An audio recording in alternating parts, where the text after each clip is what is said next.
अस्सलाम वालेकुम। आज जेनेटिक्स का दूसरा लेक्चर है जिसमें हम डिस्कस करेंगे आगे नेक्स्ट पार्ट। आज के लेक्चर में हम कैरियोटाइपिंग डिस्कस करेंगे, क्रोमोसोमल एब्नॉर्मेलिटीज डिस्कस करेंगे जिसमें स्ट्रक्चरल और न्यूमेरिकल क्रोमोसोमल एब्नॉर्मेलिटीज है, इनको डिटेल से डिस्कस करेंगे, इनकी कॉजेज डिस्कस करेंगे, ठीक है, और उससे रिलेटेड कुछ दूसरी जो छोटी छोटी चीज़ें हैं वो डिस्कस करेंगे। तो let's start with karyotyping. Karyotyping क्या होता है? Karyotyping, karyo means nucleus, typing mean something to write. यानी इसमें हम क्या करते हैं, हम देखते हैं और उसको ड्रॉ करते हैं जो न्यूक्लियस के अंदर क्रोमोसोम्स की अरेंजमेंट होती है, और ये हम स्पेसिफिकली मेटाफेज स्टेज में, क्योंकि क्रोमोसोम्स विजिबल कंडेंस्ड फॉर्म में मेटाफेज स्टेज में विजिबल होते हैं, तो उसमें हम देखकर वो क्रोमोसोम्स ड्रॉ करते हैं, ठीक है। इस प्रोसेस को visualization of chromosomes during the metaphase stage of mitosis karyotyping कहते हैं। अब हम क्रोमोसोम हमें कैसे पता चलेगा this is first, this is second, this is sex chromosome, this is this. तो ये बहुत सी चीज़ों पर इस पर रिसर्च हो चुकी है, ठीक है। और किस बेसिस पर हम डिफ्रेंशिएट करते हैं? On the base of size, सबसे ज़्यादा on the basis of size. और इसके अलावा कौन से फैक्टर्स हैं जो क्रोमोसोम्स को एक दूसरे से डिफरेंशिएट कर रहे होते हैं? उसमें साइज है फर्स्ट ऑफ ऑल, उसके बाद position of centromere, as we will talk a bit later के क्रोमोसोम्स की सेंट्रोमियर की पोजीशन की बेस पर भी डिफरेंट टाइप्स हैं। और उसके अलावा स्टेनिंग की बेस पर कुछ क्रोमोसोम्स डार्कली स्टेन होते हैं, कुछ लाइटली स्टेन्ड होते हैं, ठीक है, और कुछ डिफरेंट स्टेन्स लेते हैं। तो ये सारा कुछ मिलाकर हम आइडेंटिफाई करते हैं कि कौन सा क्रोमोसोम है, first chromosome, third chromosome, sex chromosome, हम इन सारे की डिफ्रेंसिएशन करते हैं, ठीक है। जैसे इस डायग्राम में नज़र आ रहा है कि डिफरेंट साइजेस हैं, कुछ छोटे हैं, कुछ बड़े हैं, ठीक है, ये देखिए कुछ बहुत छोटे हैं, ठीक है, और कुछ हमारे पास बड़े बड़े हैं। उसके अलावा सेंट्रोमियर की पोजीशन सब में वेरी कर रही है। कैन यू सी कि इसमें ऊपर है, इसमें नीचे है, इसमें मिड में है, इसमें बहुत ऊपर चला गया है, ठीक है, और इसमें जो है वो बिल्कुल ही टिप पर है इन तीनों में। So that is what is differentiating the chromosomes. उसके अलावा अगर आप स्टेनिंग देखें तो ये लाइटली स्टेन्ड है, ठीक है, इनके कुछ पार्ट्स लाइटली स्टेन्ड हैं, ठीक है, कुछ पार्ट्स डार्कली स्टेन्ड हैं, और एक pattern different dark and light bands का ना एक पैटर्न बन रहा है, ठीक है। इसमें वो पैटर्न डिफरेंट है, इसमें डिफरेंट है। Can you see the pattern? जिसके ऊपर एक पैटर्न नजर आ रहा है वो हर एक क्रोमोसोम का डिफरेंट है। तो उससे भी हम आइडेंटिफाई कर लेते हैं कि क्रोमोसोम्स की क्या अरेंजमेंट है और कैसे उन क्रोमोसोम्स को हमने नंबर करना है।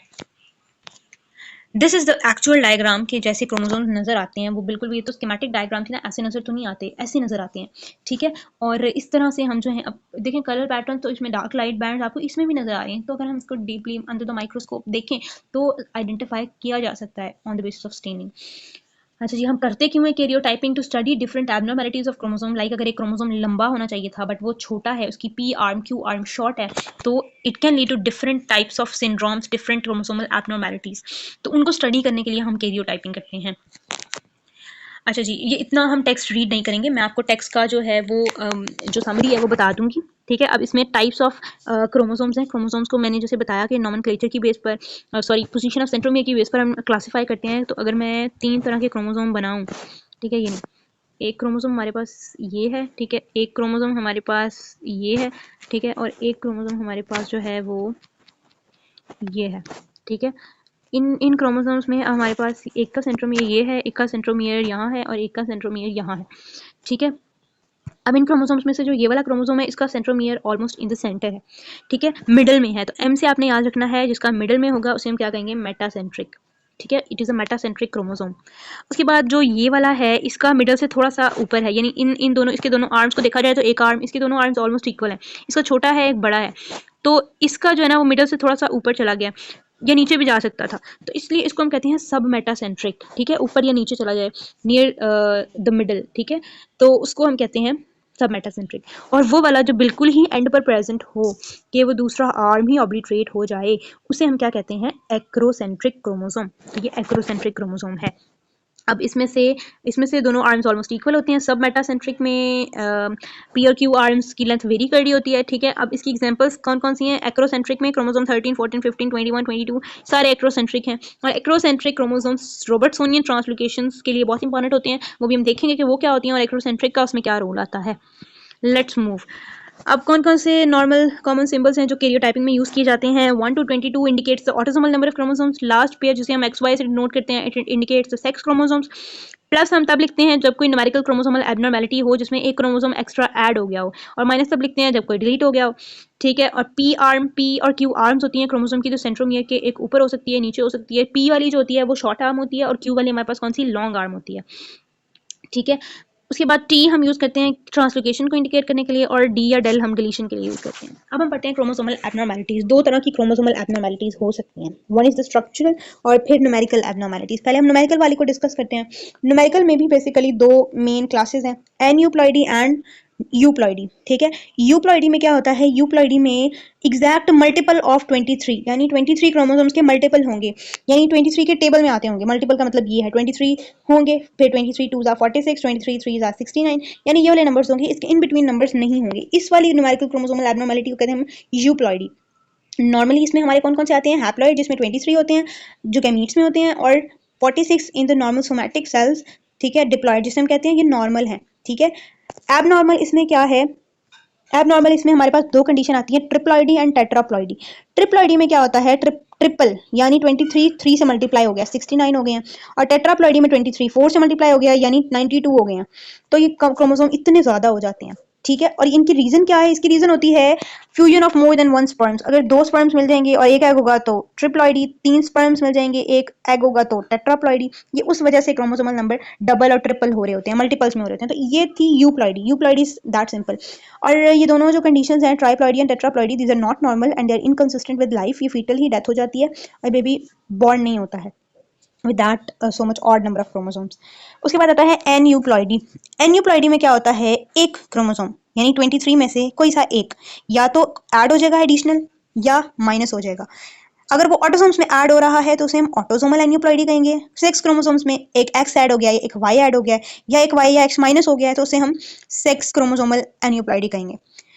उसके अलावा जब ऐड होता है तो उसे हम ट्राइसोमी कहते हैं। ठीक है, नॉर्मली हम डाइप्लॉइड होते हैं ना, डाइसोमी होती है। जब एक ऐड हो जाएगा तो वो ट्राइसोमी हो जाएगी, और मोनोसोमी होती है जिसमें एक डिलीट हो जाता है, लॉस ऑफ वन क्रोमोसोम। ठीक है, ऑटोसोमल एन्यूप्लॉइडी में क्या होता है, सारे ऑटोसोमल, एक तो इनकी भी बर्थ नहीं होती। ठीक है, ऑटोसोमल एन्यूप्लॉइडी में एक ऑटोसोमल क्रोमोसोम ऐड हो जाएगा। ठीक है, अब इसकी एग्जांपल्स में 3 एग्जांपल्स आती हैं, ट्राइसोमी 21 13 एंड 18। इनको आप याद कैसे कर सकते हैं, बाय देयर नेम्स। कि जो हमारे पास ट्राइसोमी 21 होती है, 21 इज द ड्रिंक, 21 ड्रिंक, यानी it is the age in European countries when people drink a lot, alcoholic people. तो it is the age to drink. तो डी से डाउन सिंड्रोम, तो 21 से आप ट्राइसोमी 21 को डाउन से इस तरह से लिंक कर सकते हैं।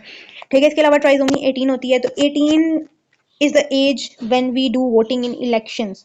तो आप ई से याद रख सकते हैं इलेक्शंस फॉर एडवर्ड सिंड्रोम। ठीक है, तो trisomy 18 is the Edward syndrome. ठीक है, और जो ट्राइसोमी 13 होती है इट इज पटाओ सिंड्रोम, और 13 की एज पर जो है वो प्यूबर्टी होती है। तो आप पी से P puberty and P for पटाओ ये आप याद रख कर सकते हैं इस तरह से, दिस इज निमोनिक।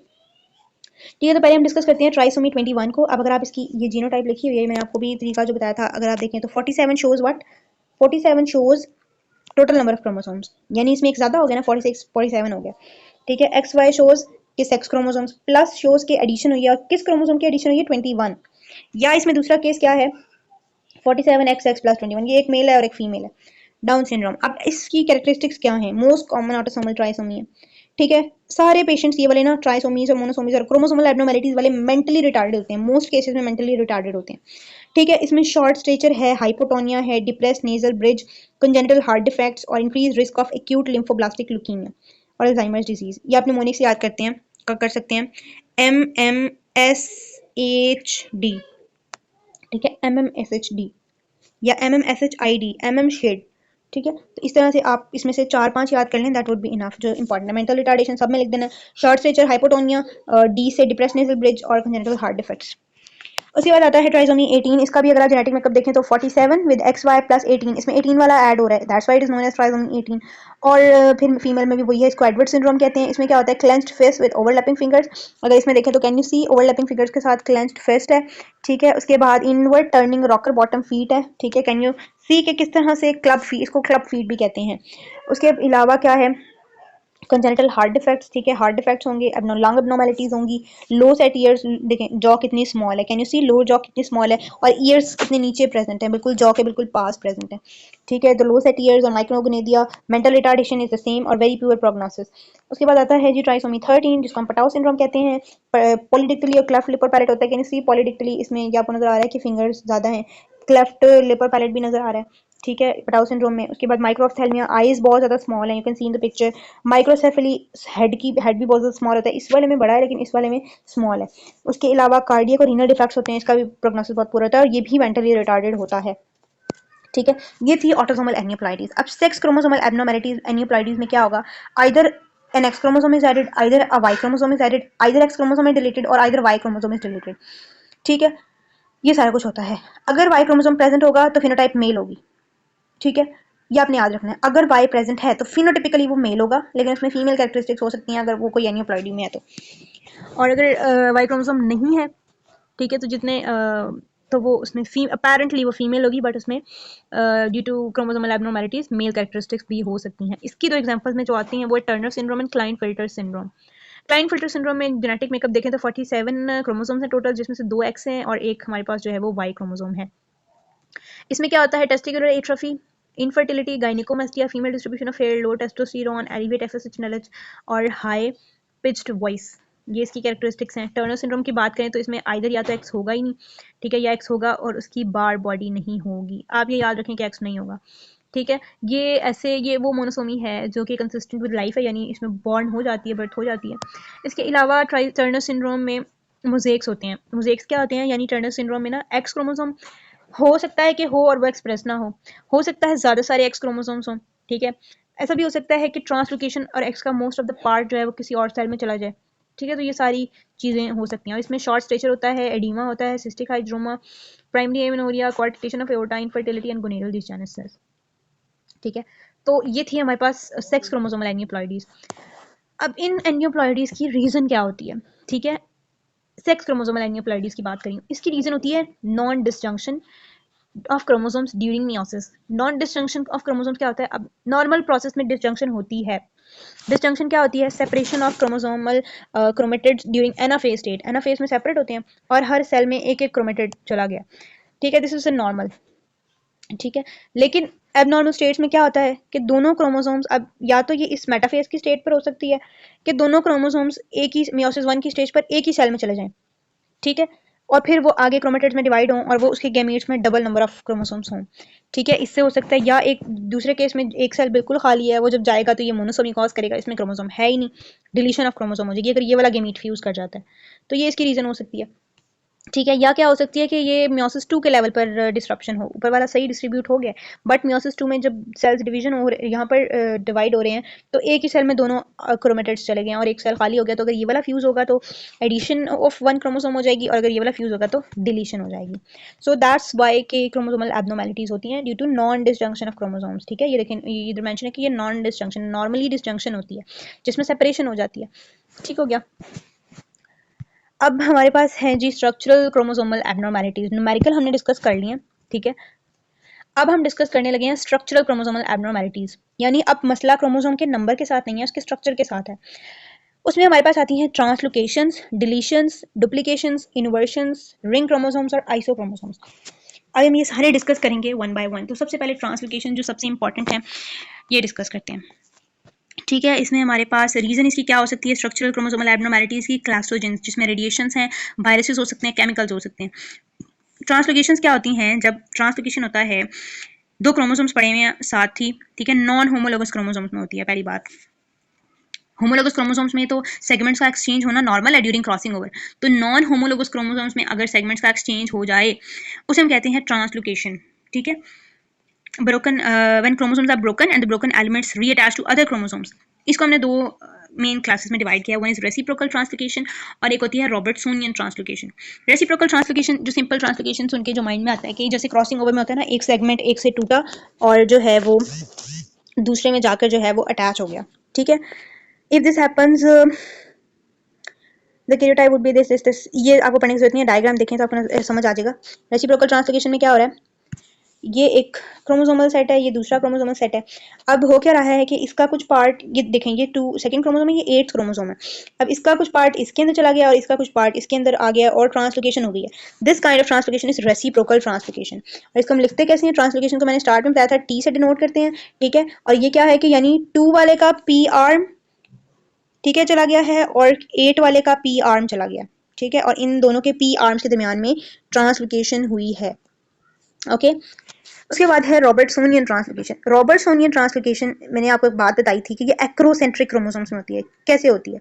अगर ये डायग्राम देखें तो एक्रोसेंट्रिक में क्योंकि टिप पर ये प्रेजेंट होता है सेंट्रोमियर, तो क्या होता है, एक हमारे पास क्रोमोसोम है, क्रोमोसोम 14, एक 21 है। ठीक है, अब 21 वाला शॉर्ट है, ये वाला लॉन्ग है, तो क्या होता है 21 वाला जो सेंट्रोमियर है वो आकर इसके सेंट्रोमियर पर अटैच हो जाता है और वो एक लॉन्ग क्रोमोसोम बना देता है with P and Q arms. ठीक है, एक तो इसमें सेंट्रोमियर लॉस होता है। ठीक है, नंबर 2 हमारे पास इधर से पूरा इसका एक पूरा पार्ट डिलीट हो गया है और इस रेड वाले का भी एक पूरा पार्ट डिलीट हो गया है और एक न्यू क्रोमोसोम बन गया है। ठीक है, जिसमें ट्रांसलोकेशन हुई हुई है। अब इसको हम कैसे लिखते हैं, टी 14 और 21 के दरमियान में ट्रांसलोकेशन होगी है, तो ये वाली ट्रांसलोकेशन होती है रॉबर्टसोनियन ट्रांसलोकेशन, जो सेंट्रोमियर टू सेंट्रोमियर होती है। ठीक है, और इसमें जो है वो इस तरह से इसका मैकेनिज्म होता है। रॉबर्टसोनियन ट्रांसलोकेशन और डाउन सिंड्रोम। डाउन सिंड्रोम जो है ना, डाउन सिंड्रोम के केसेस, चूंकि ये न्यूमेरिकल क्रोमोसोमल एबनॉर्मेलिटी है, तो इसमें क्या होता है, इसकी एक रीजन ट्रांसलोकेशन भी आती है और वो रॉबर्टसोनियन ट्रांसलोकेशन। क्या होता है कि क्रोमोसोम नंबर 41 और 21 के दरमियान में, जैसे यहाँ पर 14 और 21 में नजर आ रहा है ना, अब 14 वाला 21 वाला ना 14 पर आकर अटैच हो गया, अब हमारे पास एक 21 वाला भी मिसिंग हो गया, एक 14 वाला भी मिसिंग हो गया। ठीक है, तो उनकी सारी कैरेक्टरिस्टिक्स नहीं आएंगी पेशेंट में। ठीक है, और ये वाली कंडीशन क्या कहलाती है, जब 21 वाला नहीं ना, 21 वाला नहीं है हमारे पास, तो इसको हम कह रहे हैं डाउन सिंड्रोम। ठीक है, the translocation chromosome can segregate with normal 14 और विद नॉर्मल 21। ठीक है, although addition segregation usually result in pregnancy, normally इसमें प्रेगनेंसी लॉस हो जाता है। जस्ट आप ये याद रखें कि one of the causes of Down syndrome is may be the translocation and which is Robertsonian translocation. अच्छा, उसके बाद आ जाते हैं दूसरी क्रोमोसोमल एबनॉर्मेलिटीज, और क्या क्या हो सकती है, इन्वर्जन हो सकती है। ठीक है, अब इसमें इन्वर्जन कौन कौन सी, दो तरह की होती है, one is pericentric and one is paracentric. Inversion that include the centromere, उसको हम पेरीसेंट्रिक कहते हैं। ठीक है, और जो सेंट्रोमियर नहीं, जिसमें सेंट्रोमियर कोई पार्ट नहीं लेता, उसको हम पैरासेंट्रिक कहते हैं।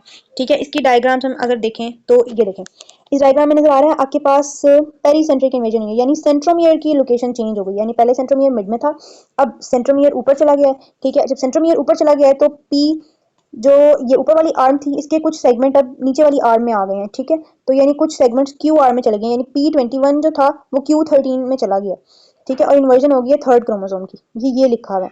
ठीक है, तो दिस इज हाउ इन्वर्जन, और इसमें भी पोजीशन ऑफ सेंट्रोमियर से बहुत सारे जेनेटिक एक्सप्रेशन जो है ना वो चेंज हो गए हैं। ठीक है, और पैरासेंट्रिक में, मतलब पैरासेंट्रिक में पूरे पूरे सेगमेंट्स ही चेंज हो जाएंगे, लाइक जैसे ये पी वाला नीचे आ जाए, क्यू वाला ऊपर चला जाएगा, क्रोमोसोम पूरा इन्वर्ट हो जाएगा। ठीक है, तो ये थी हमारे पास इन्वर्जन।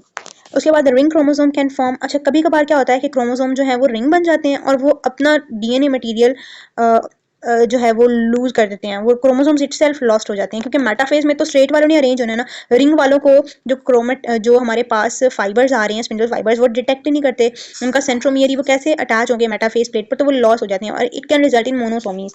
ठीक है, कैन यू सी, और ये टीलोमेरिक एंड से होता है, एंड्स ऑफ द जो क्रोमोसोम्स होते हैं ना, ये वहां से जाकर कभी कभार वहां पर एडहेजन हो जाती हैं। ठीक है, और डिफरेंट कॉजेज की वजह से जो उनके एंड्स होते हैं वो फ्यूज हो जाते हैं और वो रिंग क्रोमोसोम बना देते हैं। उसके बाद जो लास्ट टर्म है आइसोक्रोमोसोम, है ना, chromosome divides along the axis perpendicular to its normal axis of division and isochromosome is created, यानी नॉर्मली डिवीजन क्या होनी थी। ठीक है, अब ये हमारे पास एक्स क्रोमोसोम है नॉर्मल। ठीक है, अब लेकिन डिवीजन किस तरह से हुई, कि डिवीजन इस तरह से हुई है, अगर हम टेक्स्ट थोड़ा सा रीड करें कि when chromosome divides along the axis perpendicular to its normal axis of division, an isochromosome is created, two copies of one arm but no copy of the other। ठीक है, यानी एक आर्म की तो दो कॉपीज बन गई हैं, लाइक अगर पी आर्म है तो उसकी दो कॉपीज बन गई हैं और वो फ्यूज होकर उन्होंने एक बड़ा आर्म बना दिया, और क्यू आर्म जो है वो उसकी एक ही कॉपी है। ठीक है, तो एक में तो वो बड़े वाला चला जाएगा और एक में एक आर्म ही मिसिंग होगा, तो this is isochromosome. Most isochromosomes have been observed in live birth. The karyotype of an isochromosome for the long arm of X chromosome, तो उसको हम इस तरह से लिखेंगे, जो कि अभी डायग्राम में देख लेते हैं। ठीक है, इस तरह से कैन यू सी, इसमें जो ऊपर वाला आर्म है उसकी तो डिवीजन हुई है, वो तो डिवाइड होकर डबल इन लेंथ हो गया है। ठीक है, लेकिन नीचे वाले की डिवीजन हुई ही नहीं है। ठीक है, वो क्यू वाला सेम लेंथ में है। ठीक है, और सेपरेशन भी नहीं हुई है। ठीक है, तो इट कैन रिजल्ट इन आइसोक्रोमोसोम्स, और वो उसी क्रोमोसोम पर जुड़कर उसका स्ट्रक्चर ही पूरा बदल दिया है। ये X chromosome, it is no more the X chromosome.